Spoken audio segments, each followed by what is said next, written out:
Tradición, orgullo, pasión. Cillar de Silos, una bodega, una familia. Hoy se reunían en Madrid técnicos del Consejo de Política Fiscal y Financiera para negociar qué impuestos y qué porcentaje de ellos gestionarán las comunidades autónomas con el nuevo modelo de financiación autonómica. Hasta ahora, los gobiernos regionales recibían alrededor del 50%. La Junta ha pedido al gobierno de Rajoy que no amplíe ese porcentaje porque eso solo beneficiaría a las comunidades más ricas. Bienvenidos.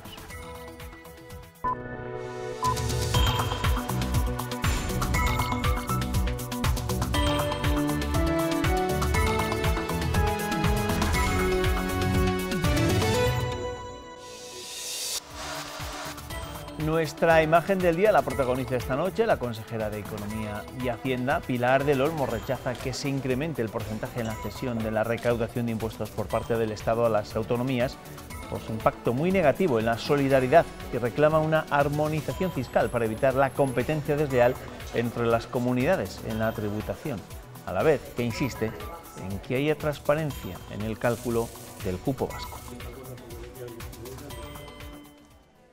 Actualmente el Gobierno cede a las comunidades autónomas un 50% de lo recaudado por el IRPF, otro 50% del IVA y un 58% de los impuestos especiales como el alcohol y el tabaco. La Junta cree que con estos porcentajes es suficiente y que subirlos no ayudará en la igualdad que se pretende entre territorios. Si se recauda más, tienes derecho a tener más recursos y, por tanto, a prestar unos mejores servicios públicos. Dice que esa no es la solución para aumentar la financiación porque solo beneficiaría a las comunidades con más renta, como Madrid. Castilla y León está en la media 5.700 euros por habitante, pero Madrid, por bases de IRPF, llega hasta los 9.600. Quiere además que la agencia tributaria se tome en serio a quienes cambian de domicilio fiscal pero siguen en la comunidad. 100 contribuyentes en el último año. Si alguna de estas personas que se ha cambiado se pone enfermo, sigue yendo a SACIL. Entonces, claro, en fin, son cosas que a nosotros nos duelen. Llevamos muchos años luchando con la agencia tributaria para que se investiguen esos cambios de domicilio fiscal. Que son además la gente que más capacidad económica tiene, la que se está cambiando de domicilio fiscal. Reclama el mismo trato que las comunidades forales para recaudar impuestos medioambientales y para tener un máximo en los tipos. No tiene sentido que una sociedad en Miranda pague un 25% y en el País Vasco pague un 20%. Y lealtad si el Estado suprime algún impuesto recaudado por las comunidades, por lo menos que les pregunte antes por qué les afecta en sus ingresos. Bueno, pues este va a ser uno de los asuntos que vamos a abordar en nuestro tiempo de tertulia, esta noche con Sonia Andrino. Sonia, ¿qué tal? Bienvenida, buenas noches. Hola, buenas noches. ¿Y quién mejor podría venir a hablar de este asunto que nuestro catedrático de Derecho Financiero y Tributario, Alejandro Menéndez? ¿Qué tal estás? Después de Sonia, claro. Bienvenido. Muy bien, muchas gracias. De esto has tenido que ver, sobre todo un caballero, antes que nada. Bueno, cuando se dice lo que se siente, además es un caballero. Fenomenal, así me gusta. Ernesto, otro caballero, a mi izquierda, ¿qué tal estás? Buenas noches. Bien. ¿Con qué vas a empezar tú esta noche el repaso de la prensa? Pues mira, empezamos con los pensionistas, que van a perder dinero este año, 122 millones en Castilla y León, porque las pagas no suben lo mismo que sube el índice de precios al consumo. Con una inflación del 1,7%, las prestaciones solo se van a revalorizar el 0,25% en 2018. Diario de León destaca en su primera que la Academia Básica del Aire gana alumnos para cubrir las jubilaciones en los F-18. Se precisa un relevo generacional en el personal que atiende al centenar de aparatos. Y Diario ABC, Castilla y León pedirá al Ministerio de Cultura que vuelvan los papeles que se entregaron a la Generalitat. Diario de Valladolid, El Mundo, Zamora se sitúa en cabeza del país en pérdida de población. Diario de Ávila, continúa la sangría poblacional en Ávila que pierde 2.100 vecinos en un año. Heraldo Diario de Soria, Soria no contiene la sangría y se queda en 89.793 habitantes por debajo de la barrera de los 90.000. La Nueva Crónica de León, León sigue liderando la pérdida de población en la comunidad. Y por último, la Gaceta de Salamanca destaca en su primera que la sanidad de Castilla y León actualiza un servidor y bloquea los centros de salud. El sistema Medora, con el que trabajan los médicos de familia, estuvo ayer inoperativo. Bueno, gracias, Ernesto. La verdad es que siempre que traemos titulares que tienen que ver con la despoblación se nos cae el alma a los pies, ¿no? Porque continuamente tenemos que dar pésimas noticias. Bueno, hablábamos acerca de la armonización fiscal, o lo pedía, mejor dicho, la consejera de Economía y Hacienda de cara a ese nuevo modelo de financiación autonómica. Y yo os pregunto, y empiezo contigo, Alejandro, ¿eso de solicitar una armonización fiscal en nuestro país es un sueño, es una utopía? Bueno, ¿o será posible llegar a ella? No va a ser fácil, la verdad. Por ejemplo, el otro día que estuve también aquí con vosotros, el voto a favor del cupo vasco era abrumador, ¿no? Por ejemplo. Y claro, todo eso va en contra, digamos, de la igualdad de trato fiscal de los españoles, que se refleja cuando se vota sobre el cupo vasco en eso, y que se refleja cuando se vota por el sistema general de financiación de las comunidades autónomas, pues en estas diferencias, ¿no? En estas diferencias. Yo creo que es una historia, es la crónica de una historia anunciada, no de una muerte, pero de una historia anunciada, ¿no? Esto se empieza en 1993, en la primera mayoría relativa que tiene el PSOE. El gobierno de Pujol le obliga al Partido Socialista a pactar una cesión del 15% de lo que se recauda en cada comunidad autónoma por el IRPF. Estamos ya, como acabas de decir, en el 50% de cesión. Y naturalmente eso, ¿qué sentido tenía ya cuando lo pidió Cataluña? Pues que si te quedas con lo que recaudas, los que más recaudan, lógicamente se quedan con más que los que menos pueden recaudar, que son las comunidades autónomas con menos población y con menos nivel económico. ¿Va a ser imposible, Sonia, llegar a esa armonización fiscal precisamente por el interés de las comunidades más ricas? Me gustaría pensar que no. Pero al final, yo creo que al final esto lo que pone de manifiesto y ante lo que estamos es que es efectivamente una falta de acuerdo y un problema de calado político, que nos lleva a lo que tantas veces hemos hablado aquí, que es la necesidad, y Alejandro lo conoce mucho mejor que yo, de al final de negociar una buena financiación autonómica, que no nos movemos de ese escenario, y este al final es un ejemplo más de que se necesita llegar a un consenso en ese sentido, y al final es un problema político que pone en evidencia, nos retrotraía a 1993, Alejandro, pero son todos los gobiernos que han pasado desde entonces que han sido incapaces de establecer un sistema de financiación que no nos obligue a estar cada 5 años modificando o pensando un nuevo sistema, que además, insisto, y pensándolo antes, esto pone de manifiesto el roto que tiene España con el sistema autonómico. Ya no solo por esto, sino por otras cosas que seguro que también saldrán. Bueno, y tampoco sorprende, ¿no?, eso que ha dicho la consejera, de que son precisamente los que más tienen, o algunos de los que mantienen, los que se buscan otro lugar donde tributar, ¿no? Bueno, es que además son los que pueden hacerlo, claro, porque realmente quienes tenemos una vinculación laboral con una entidad que esté dentro de Castilla y León, no podemos cambiar de residencia fiscal. Hombre, podemos hacerlo vulnerando la ley, ¿no? Pero es muy fácil captarlo, ¿no? Porque la norma de desarrollo de la LOFCA, la ley de 2009, es muy restrictiva con los cambios de residencia. Pero claro, si eres empresario, pues tienes siempre la posibilidad de decir que has trasladado la sede. Bueno, en Cataluña están experimentando esto con una gran intensidad, ¿no? Pero claro, si eres trabajador no puedes decir que te has ido a vivir a Madrid y vas y vienes, ¿no? Porque no te lo deja la norma, ¿no? Claro, y recordaba la consejera de Economía y Hacienda la insolidaridad demostrada por este tipo de gente, porque claro, no se van a la sanidad madrileña o vasca, sino que se quedan utilizando precisamente la sanidad de Castilla y León, ¿no?, para que les atienda. Sin perder además de vista que nosotros, Castilla y León, necesitamos mucho de la solidaridad precisamente. Y lo apuntaba Ernesto en los titulares, somos una comunidad envejecida. El dato de Ávila, 2000, has dicho, me parece, lo publicaba el diario, 2.100 vecinos ha perdido Ávila en un año. Y esta es la tendencia, con lo cual mal augurio si no protegemos esa solidaridad interterritorial que tan importante es para una comunidad como para nosotros. Bueno, pues ha sido bastante contundente Pilar del Olmo en sus declaraciones sobre esa armonización fiscal, pero y también ha sido clara a la hora de hablar del futuro del carbón. Se ha referido sobre todo a la solicitud de Podemos y de Ciudadanos en el Congreso para que se cree una comisión de investigación en relación con la gestión de los fondos mineros en los sucesivos planes de la minería. Del Olmo ha sido clara, ya les digo, sobre las intenciones de las eléctricas. Le reprocha, además, que aquí defiendan otra cosa. Dando excusas a las eléctricas que por una cuestión económica, insisto, quieren cerrar las térmicas. No por una cuestión, vamos, lo de verde no lo sé, pero económica sí.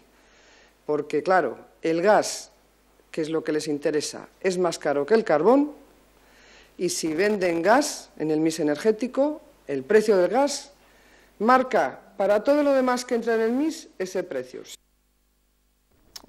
Escuchar a alguien que se dedica sobre todo a los números y a echar cuentas a diario está bien, ¿no?, para conocer cuáles pueden ser las verdaderas intenciones para cometer este tipo de planes. Exacto, para plantearse el cierre de una térmica de carbón con criterios y con razones medioambientales, suponiendo además que no han hecho la inversión que se ha ido pagando a todas las eléctricas para que coloquen filtros y para que controlen ese tipo de emisiones, que son 440 millones en 10 años. Ya.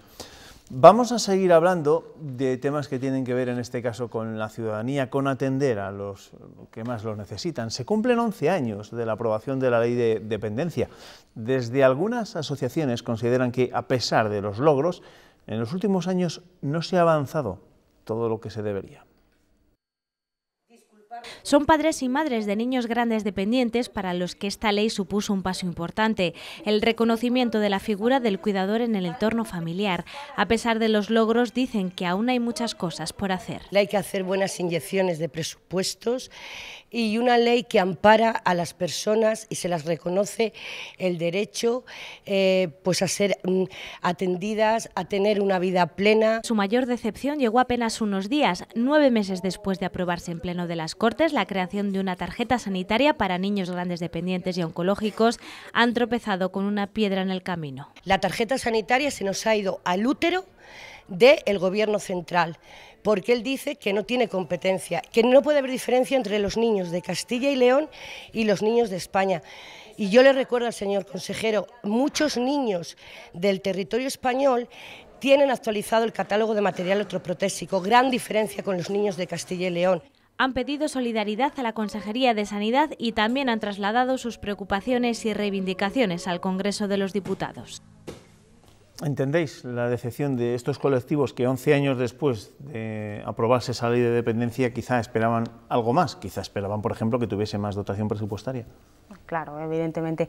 Yo creo que sí, sigue siendo la asignatura pendiente, pero no hay que perder de referencia que es una buena ley, que nació con un buen objetivo, que es el de ayudar precisamente a las personas que lo necesitan, que se ha conseguido. En el caso de Castilla y León tenemos los informes de los observadores que colocan la gestión en un nivel elevado y en primer lugar en muchos casos. Pero es verdad que el presupuesto, volvemos a lo de antes, muy ligado a lo que acabamos de comentar, y en segundo lugar yo creo que la otra parte del DB es el empleo. Es una ley que también nació para crear empleo y que al final tampoco ha conseguido ese objetivo. Bueno, pues igual hay que dar un poco más de tiempo y una mejor gestión, por supuesto acompañada de lo que decían estas familias, que es el presupuesto que tiene que ser fundamental. Claro. Aquí también estamos hablando de presupuesto y en cierto modo también de solidaridad, ¿no? Sí, claro, es que tiene que ver todo, en realidad. Vamos a ver, el tema de la financiación de las comunidades autónomas tiene un problema también de cuáles son las competencias que tienen asumidas, que son muy costosas. La competencia de educación es costosa, la competencia de sanidad es muy costosa y además con una imprevisibilidad en el incremento del gasto que no se puede controlar. Cada vez hay aparatos más sofisticados, cada vez hay prótesis mejores, pero naturalmente muy caras, y luego los servicios sociales. A mí sí que se me ocurre una cosa que también se tiene que empezar a plantear. que es si no será conveniente que haya un copago en la sanidad. Si, por ejemplo, la hostelería hospitalaria no podríamos pagarla quienes tenemos afortunadamente un nivel económico que nos permite hacerlo, porque la hostelería no es la sanidad. O sea, si yo estoy en un hospital estoy comiendo, si estuviera en mi casa comería. ¿Por qué no hay un copago dirigido a este aspecto? Y a algún otro para la gente que tenemos un nivel económico que podemos hacerlo y que luego se puede transferir a estas otras personas que lo necesitan, ¿no? Porque, bueno, yo creo pero que... recuerda la que se montó en su día con las famosas recetas también de los pensionistas, sabiendo que no todos los pensionistas tienen la misma pensión, ni muchísimo menos. Si es que no se analizan las cosas, ni se quieren abordar, ¿eh? Y entonces, como no se analizan, pues lógicamente hay quien pierde, porque la realidad se impone. Si es que no puede salir, el 50% ya lo recaudan las comunidades autónomas, vamos, ya es para las comunidades autónomas. El Estado tiene mucho menos para equilibrar las desigualdades, porque lo ha cedido a las comunidades autónomas. Cada comunidad autónoma está en una posición desigual. Si el Estado tiene menos recursos porque los ha cedido, puede llevar a cabo esa equiparación de las necesidades de forma más difícil. Y luego, claro, se aprueba una ley y no se sabe de quién es competencia la tarea. Yo creo que lo vimos ayer en el debate. Yo creo que esto es muy importante porque, claro, si no, no sé, se lo podemos pedir ahora a los ingleses, que parece que han estado un poco generosos en lo del Brexit, que lo aumenten un poco y que nos lo traigan para las comunidades autónomas españolas. Pues no, habrá que pedírselo. Ellos que hacen referéndums. Mira, vamos a ello, a lo que dio de sí un referéndum ilegal de hace ya un par de meses o más. En Cataluña estamos a una semana de las elecciones y a estas horas el diario El País ha colgado en su página web una encuesta en la que dice que el bloque constitucional roza el triunfo en Cataluña. Ganarían en votos y se quedan entre 1 y 2 escaños de los independentistas. Eso sí, todo al final quedaría, como dijo en su momento también la encuesta del Centro de Investigaciones Sociológicas, en manos del partido de Podemos, del partido de Ada Colau.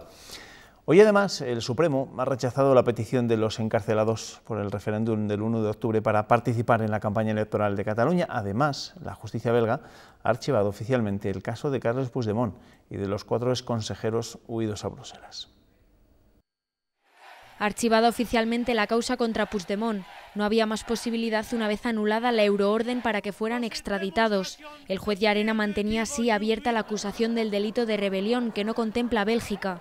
La defensa de Puigdemont cree que solo estará libre si no sale de allí, porque de viajar a otro país, España podría reactivar la orden europea de detención. Quienes seguirán en prisión son los que ya están, porque el juez Llarena ha rechazado que puedan salir a mítines o grabar actos electorales.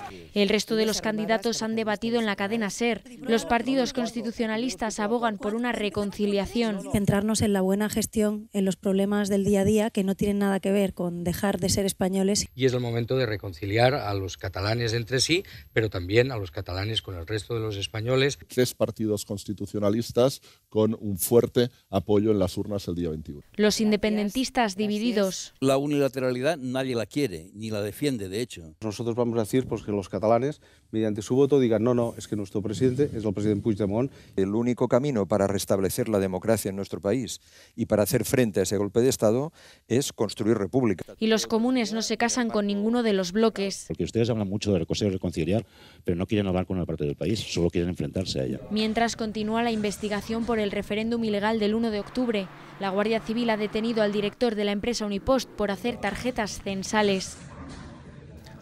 Pues aquí estamos, a una semana, menos ya de una semana de esas elecciones autonómicas en Cataluña, y por ir a lo último, a esa encuesta del País que os avanzaba yo antes de ver esta información, sitúa, ya les digo, la victoria al bloque independentista, pero se quedarían a tan solo 1 o 2 escaños los constitucionalistas, y cuando hablamos de constitucionalistas nos referimos a Ciudadanos, PSC y Partido Popular. De hecho, este bloque podría ganar incluso en votos a los independentistas. ¿Creéis que al final va a ser posible que el independentismo no tenga la mayoría absoluta el 21 de diciembre? ¿O es un poco utópico? Pues si tuviéramos una bolita aquí y lo pudiéramos ver, la verdad es que a tenor de las encuestas, que por cierto cambian cada día, ¿no? es verdad que llevan la misma tendencia, pero... Igual hay que fijarse más en tendencias, ¿no?, que en resultados concretos. Que en resultados, sí. Es una campaña en la que asistimos a encuesta por día, ¿no? Al final, bueno, la tendencia dice a que sí, que posiblemente podrían ganar, que tú lo decías antes, el En Común Podem decidirá si se mantiene o no se mantiene. Pues no lo sé, la verdad es que no lo sé. Yo quisiera, y volvemos a lo mismo, yo quisiera creer en que esto tiene que cambiar, porque si no, lo escuchaba esta mañana en la radio, hay gente que sin votar ya está hablando de volver a votar otra vez.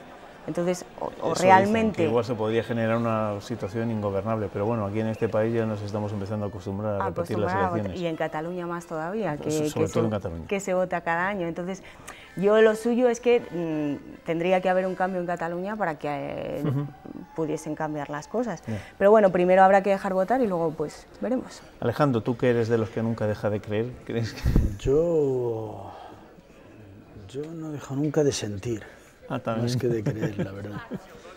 Bueno, vamos a ver, la verdad es que son cosas que no me preocupan demasiado, pero si pensamos que el voto oculto en ¿No te preocupa encuesta, que el independentismo revalide la mayoría absoluta? No me preocupa, digamos, el tema de las encuestas, ¿no? El tema del independentismo, vamos, me preocupa y sinceramente me preocupa menos por una cuestión, porque si a poco análisis racional que hagas, aunque la vida no se mueve por criterios racionales, no han podido hacer más el ridículo. O sea, yo creo que hay una cuestión que es clave, y es que las empresas se empiezan a marchar a partir del 1 de octubre, no el día que se aplica el 155.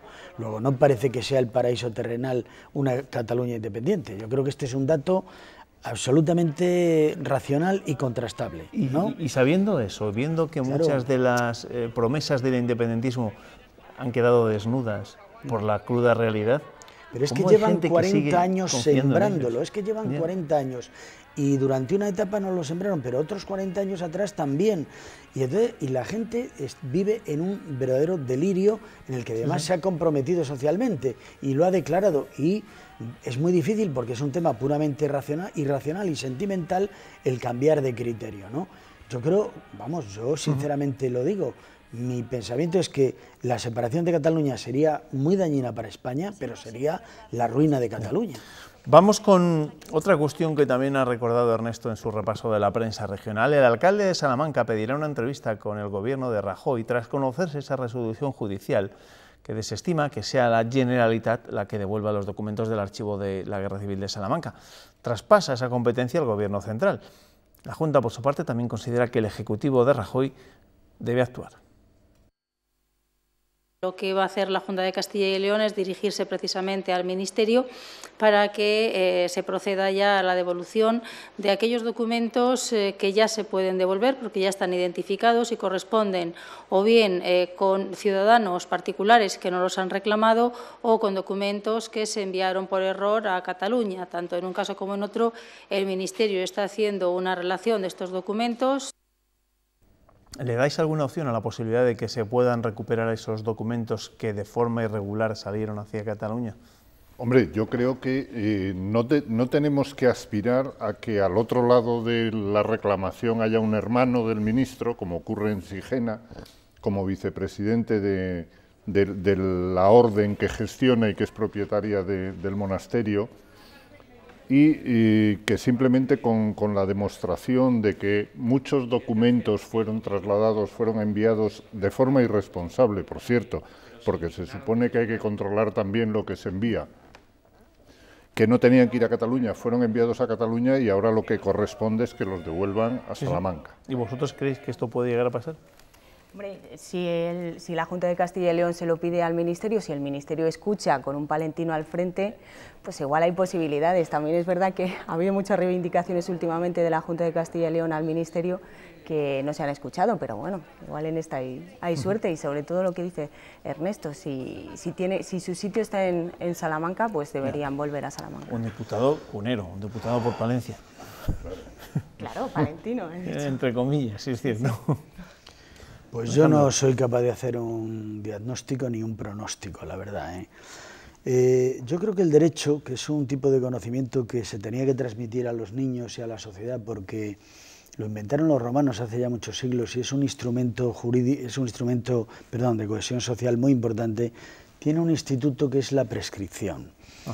La prescripción significa que es una especie de dosis de realismo, de conformidad con el hecho de que el tiempo lo cura todo y de alguna forma con que el tiempo nos hace ver las cosas de otra manera, ¿no? Aunque hay una posibilidad de superar el tiempo, que es la Magdalena de Proust, a través del tiempo recobrado, ¿no? Entonces, ¿a qué quiero llegar con esto? Pero podemos ahora empezar con todos los museos, todos los archivos, todo lo que ha pasado, a revisarlo y a devolverlo a su origen. Pero si es que yo creo que llega un momento, la prescripción consiste en que ha pasado el tiempo y resulta que un señor pues se ha quedado con la finca que era de otro porque el dueño de la finca no ha querido saber nada de ella durante 30 años. Por ejemplo, o que una actuación delictiva, lo mismo, o una actuación de otros ámbitos. Entonces, yo creo que esto, pues me parece que es una reivindicación contrastada con lo que ha pasado, razonable, pero es que lo irracional fue, yo creo, lo anterior, porque es que, por mucho que fuera Franco y no nos guste nada Franco, y nos suene muy mal y venda mucho el hacer todo lo contrario de lo que hubo entonces, pues yo creo que esto es un despropósito, sinceramente, ¿no? Mira, vamos a seguir hablando de temas que tienen que ver con el derecho. La abogada de los 3 exjugadores de la Arandina recurrirá el auto de la jueza que les ha enviado de prisión preventiva y sin fianza por agresión sexual. A la espera de que prosperen o no esos recursos, permanecerán en la cárcel de Burgos, donde, por cierto, hoy han recibido la visita de un médico, un psicólogo y un educador social. Los 3 exjugadores de la Arandina esperan dentro de esta cárcel de Burgos el desarrollo de las investigaciones. Su abogada va a recurrir la decisión de la juez que decretó su ingreso en prisión sin fianza. Según algunas informaciones, la víctima ha declarado que rechazó mantener relaciones sexuales con los futbolistas en el piso que ellos compartían en Aranda y que al negarse la forzaron. La acusación ha solicitado que se incorpore a las diligencias un informe forense que podría avalar las lesiones que sufrió la menor aquel día. También se investiga si alguien grabó la agresión y si las imágenes fueron difundidas por las redes sociales. En las últimas horas también se han llevado a cabo varias declaraciones testificales acompañadas de pruebas documentales para la investigación de este caso. El Código Penal es claro. Si un adulto mantiene relaciones sexuales con una persona menor de 16 años, hablamos de abuso sexual. Siempre es un delito, porque no cabe el consentimiento. Por tanto, se consideran relaciones sexuales no consentidas. Pero si además la adolescente no quiere y la víctima es obligada, el delito es aún más grave, es una agresión sexual. Las relaciones sean con violencia, con intimidación, a través de acceso carnal de forma violenta por todas las vías que pudiera haber. Estos delitos son castigados con la cárcel y además los años en prisión pueden aumentar si hay agravantes como violencia, someter a la víctima a relaciones en grupo o grabar imágenes sin autorización y difundirlo por Internet. La asociación Clara Campoamor ha solicitado ser acusación popular en el caso de los 3 futbolistas detenidos en Aranda. Si realmente ha habido relaciones sexuales y ha habido violencia e intimidación, podemos llegar hasta los 15. En el caso de que las relaciones sexuales hubieran sido practicadas entre menores de 16 años, la ley contempla una excepción que no es delito. Pero siempre que estamos hablando de unas relaciones consentidas, entre iguales, relaciones de pareja, de novios. En 2015 se modificó la edad legal de consentimiento en las relaciones sexuales. En España pasó de 13 a 16 años para igualarnos a los países vecinos. Hoy mismo la cadena SER revelaba parte de la declaración de la pequeña en ese juzgado de Aranda de Duero, donde señalaba, y además lo decía sin contradicciones aparentes, que fue forzada a mantener esas relaciones. Bueno, un caso que, claro, venimos de lo que venimos, del juicio que terminó la semana pasada de La Manada y que ahora nos encontramos con esta situación. Espeluznante, incomprensible y además tres chicos que de verdad no sé en qué estarían pensando. Porque, vale, es verdad que hay que respetar la presunción de inocencia, Alejandro lo sabe mucho mejor. Sí, eso por encima de todo.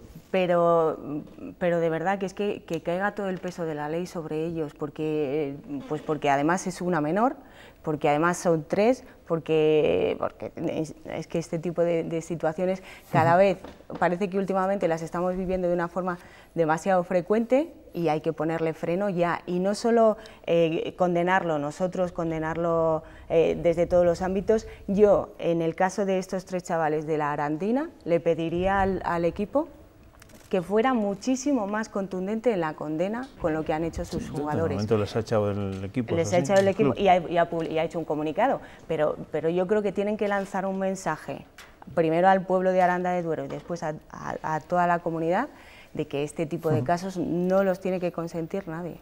El que también ha ingresado en prisión es el radical antisistema de Zaragoza, que presuntamente mató a un hombre en la capital mañá por llevar unos tirantes con la bandera de España. El auto del juez destaca que 9 testigos lo señalan como agresor y detalla que se ensañó con la víctima pateándola la cara una vez que ya estaba caída en el suelo moribunda. Por cierto, que el tal Rodrigo Lanza, que ya fue condenado por dejar tetrapléjico a un policía municipal en Barcelona, llegó a impartir una conferencia en la Universidad de Salamanca, cuando presentó el documental Ciutat Morta. El acusado Rodrigo Lanza, de 33 años, ya había pasado 5 años en prisión por dejar parapléjico a un agente de la Guardia Urbana en 2006. Entonces fue por una pedrada.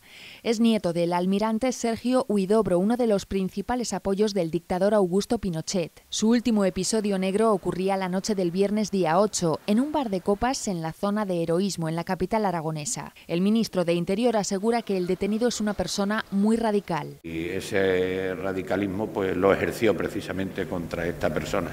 E insisto, tolerancia cero contra todo radicalismo. Según los testimonios recabados por la policía, el atacante y otros 3 acompañantes increparon a la víctima por llevar unos tirantes con la bandera de España. Y simplemente por una mierda de tirantes ya tiene que ser diferente a lo que piensan ellos y lo mataron y vale. Le llamaron facha. Él respondió a los insultos, salió del bar y ahí fue golpeado por la espalda con una barra de hierro. Era una persona tranquila, no se metía con nadie y no era nada violento. Esta mañana el detenido ha sido trasladado al juzgado de guardia de la Ciudad de la Justicia zaragozana.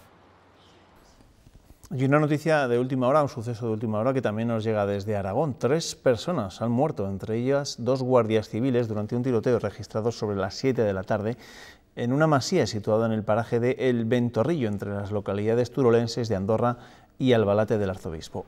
El tercer fallecido es un ciudadano que acompañaba a los agentes en la búsqueda de un hombre que el pasado 5 de diciembre asaltó una masía en Albalate del Arzobispo y que causó heridas a 2 personas. Al parecer, al llegar al lugar, el sospechoso los ha tiroteado causando la muerte de los 3. El autor ha robado a los guardias civiles sus armas reglamentarias y ha huido en una camioneta. La Guardia Civil ha desplegado un amplio dispositivo de búsqueda. Sus sospechas se centran en un exmilitar procedente de Europa del Este. Con este asunto les voy a tener que despedir a mis tertulianos que me han acompañado esta noche. Gracias, Sonia. Gracias a ti. Nos vemos, Alejandro, que te vaya bien. Muchas gracias, lo mismo Nos vemos. a vosotros. Ernesto, te espero el lunes. Hasta el lunes. Vale, hasta el lunes. Nosotros hacemos ahora una pequeña pausa para la publicidad. Enseguida volvemos.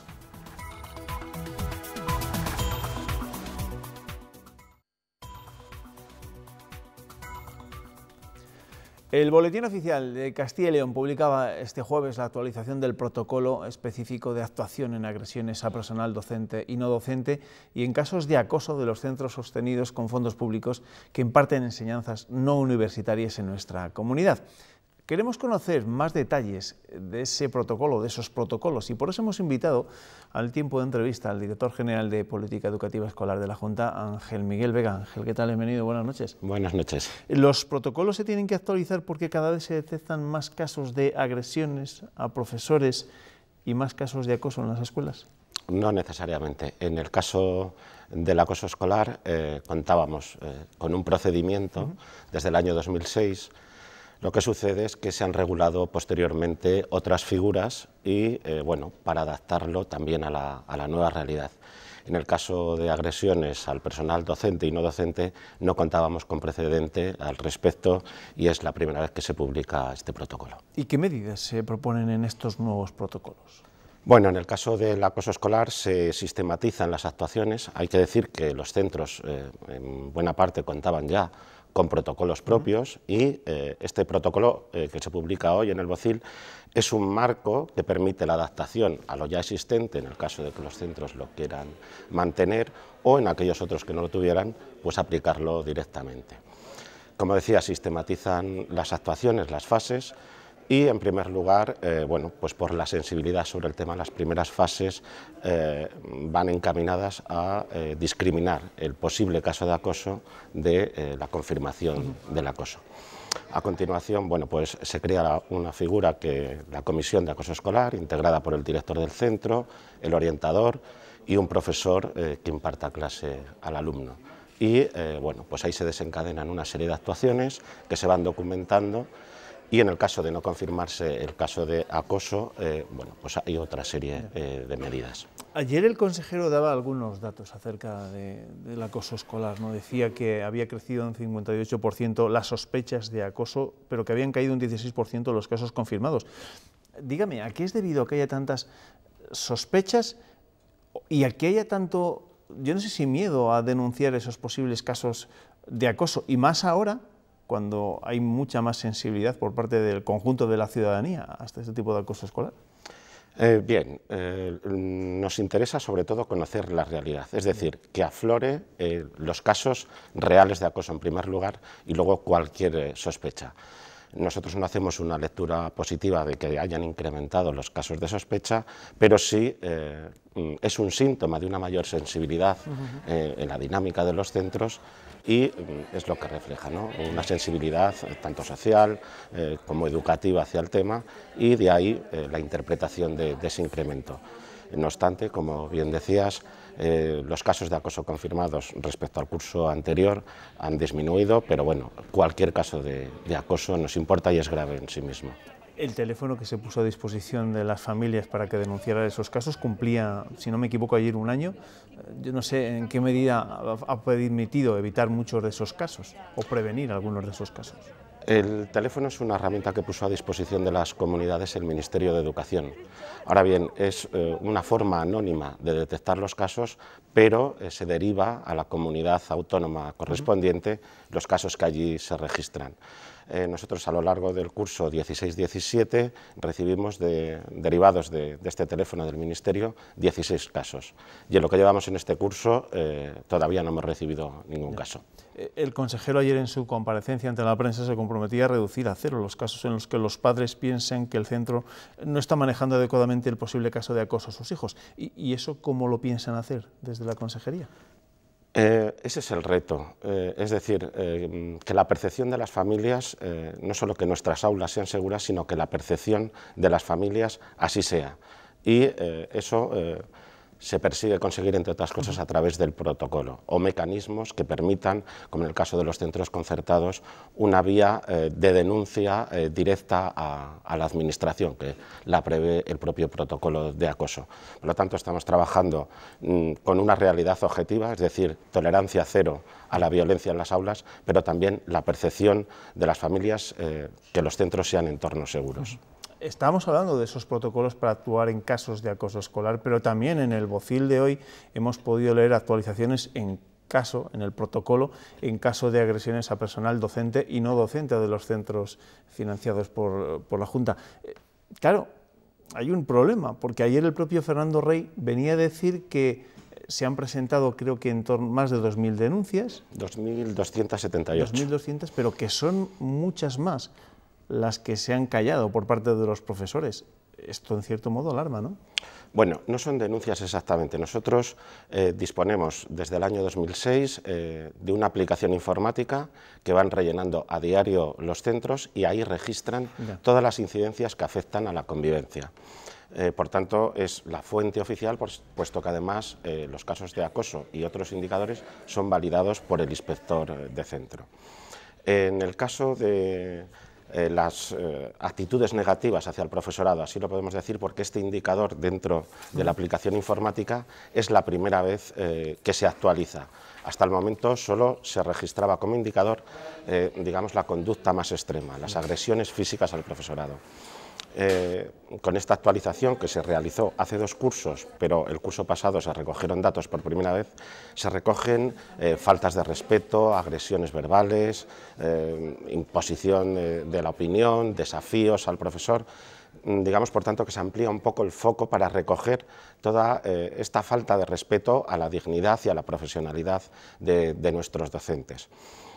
no lo utilizamos como excusa, la realidad es la que es y nos interesa conocer la realidad de manera exhaustiva para intervenir en ella. Bueno, actitudes negativas por parte de los alumnos, pero también por parte de algunos padres. Claro, este indicador recoge actitudes o comportamientos tanto de alumnos como de familias, tanto en el propio recinto escolar como en los servicios complementarios. Nos referimos al transporte escolar, comedor escolar. Sí. Ahora bien, los casos extremos de violencia que antes recogía el indicador, las agresiones físicas, disponemos del servicio de asistencia jurídica al personal docente y no docente, y ahí en el supuesto 3 de cobertura, que es el más grave, que es lo que lleva los casos que llegan a denuncia, se ha mantenido incluso un poco a la baja. Por tanto, la información de los 2.278 recoge una pluralidad de situaciones, pero las conductas extremas de agresión física, digamos que se mantienen o incluso bajan. Y usted, que ha tenido la posibilidad, seguro, de hablar con muchos profesores, ¿se sienten indefensos? Sobre todo ante los padres, ¿no? Bueno, los docentes tienen herramientas suficientes, o sea, lo que precisamos en este momento es de dotar de aquellos mecanismos que den seguridad a la actuación del docente, ¿no? El hecho, por ejemplo, de publicar este protocolo que viene un poco a organizar las piezas del puzzle, da entrada, por ejemplo, al equipo directivo del centro, al inspector del centro, al director provincial de educación. Todas las actuaciones que se van realizando se van a ir documentando en informes que, de finalizar en una denuncia en el juzgado, ayudarán y dan seguridad a la actuación del profesor. Yo no sé si, claro, usted cuando habla con esos profesores le cuentan que la situación está agravándose respecto a situaciones anteriores, o que esto... Claro, no vamos a decir que es un fenómeno nuevo, porque seguro que también antes se producían este tipo de situaciones, pero yo no sé si ahora las cosas han cambiado a peor precisamente, ¿o no? Bueno, hay que puntualizar, como decía antes, que las agresiones físicas al profesorado son casos puntuales. Estamos hablando de 52 casos, 47 son los de acoso, de 52 casos... Pero igual ahora hay más desafíos. Más faltas de respeto. Sí, ayer el consejero también utilizó una frase que tenemos bulimia de derechos y anorexia de responsabilidades, ¿no? O sea, este afán de imponer nuestros derechos, a veces malinterpretando lo que es la buena educación de nuestros hijos al profesorado, ¿no? Y sin embargo... no encontramos o no ejercemos esas responsabilidades, ¿no? El debido respeto y autoridad del profesorado. Precisamente el protocolo emana de la Ley de Autoridad del Profesorado de Castilla y León. Bueno, pues nuestra solidaridad con todos aquellos profesores que a veces se tienen que ver inmersos en estas situaciones tan complicadas. Muchas gracias, Ángel Miguel Vega, director general de Política Educativa Escolar de la Junta. Muchas gracias. Gracias y buenas noches. Este jueves se ha entregado el premio de poesía Jaime Gil de Viedma. El escritor granadino Antonio Praena ha sido el galardonado por su obra Historia de un alma, un poemario que habla del mundo posmoderno contemporáneo y que toca aspectos de la realidad poco visibles, como el sexo y las drogas, en un nivel social y económico alto. Además, en esta ceremonia también se ha reconocido al mexicano César Humberto Saldaña por su trabajo Pozo de un silencio. Estamos a punto de terminar, pero como cada jueves nos vamos a ir hasta el siglo II a.C., a las murallas de Numancia, donde pasa frío el druida Mesetonio. Buenas noches, venerable Mesetonio. Donde ahora veis las águilas de las legiones, habrá algún día castillos y leones. Oigo voces del futuro. ¿Hace tanto frío en el siglo II como en el siglo XXI? Pero el frío es bueno, Pérez, endurece a los hombres y ayuda a curar jamones. He visto que aún hacen la matanza del cerdo en su época, pero con extraños rituales. Seguro que se refiere usted a las normativas de bienestar animal, que por cierto le han supuesto una multa a una asociación de Ávila. 3.600 euros deberán pagar por no haber aturdido al cochino previamente a su degüello, como obliga la normativa. Son ustedes muy blanditos. En el siglo II a.C. no aturdimos ni a los romanos antes de degollarlos. Pues la multa mínima es de 6.000 euros, pero se rebajó porque los infractores asumieron su culpa. La próxima vez tienen fácil aturdir a cualquier ser vivo. No tienen más que hacerle escuchar cualquier debate de las Cortes, como el que enfrentó esta semana a los portavoces por la catástrofe demográfica. Sí. Mucho griterío, pocas soluciones, como de costumbre. Pues sí, Un griterío capaz de aturdir a cualquiera. Por eso vamos a olvidarnos un poco de ellos y vamos al asunto. 2016 fue el peor año en nacimientos desde 1941 y el saldo vegetativo del primer semestre de 2017 augura un año aún peor, con lo que Castilla y León puede acabar el año con 16.000 defunciones más que nacimientos. La catástrofe demográfica se acelera. Manteniendo estas cifras y sin contar la emigración, en Castilla y León no quedará absolutamente nadie en apenas 2 siglos, y esta vez sin necesidad de guerras, pestes o hambrunas. Ahora que parecía que remitía la sequía, ¿nos tenemos que preocupar de la sequía humana? 16.600 niños nacen al año en Castilla y León, mientras que en los años duros del franquismo llegábamos a liderar el crecimiento en España con 70.000 nacimientos anuales. Ahora preocupa más el sufrimiento de los cerdos en la matanza que la ausencia de niños en los patios. Patios muy silenciosos los de ustedes, si no se oye chillar a los cerdos ni gritar a los niños. Y tan silenciosos. El número de defunciones, en cambio, ha subido de forma alarmante. Pero no se alarme, Pérez, no se alarme demasiado con los nacimientos y las defunciones, que la vida, al fin y al cabo, es el tiempo que pasamos entre el nacimiento y la defunción, y ese breve tiempo conviene pasarlo disfrutando de las bendiciones que adornan nuestros amplios páramos y nuestras feraces valles, que cuando no hay hambrunas, pestes o guerras, son lugares bastante tranquilos, y cuando hay hambrunas, pestes o guerras, también. Venerable Mesetonio, le veo el año que viene, que el próximo jueves nos tenemos que ocupar de otros que también quieren levantar murallas en pleno siglo XXI, de las elecciones catalanas. Pues hasta el año que viene, que tengan ustedes un buen fin de año. Adiós, que le vaya bien, ¿eh? Feliz Navidad. Hasta otra. Nosotros nos vamos, ya les digo que volveremos la semana que viene. Descansen y ya saben que a partir de las 7:30 Antonio Renedo nos contará cómo se despierta este viernes Castilla y León. Buenas noches.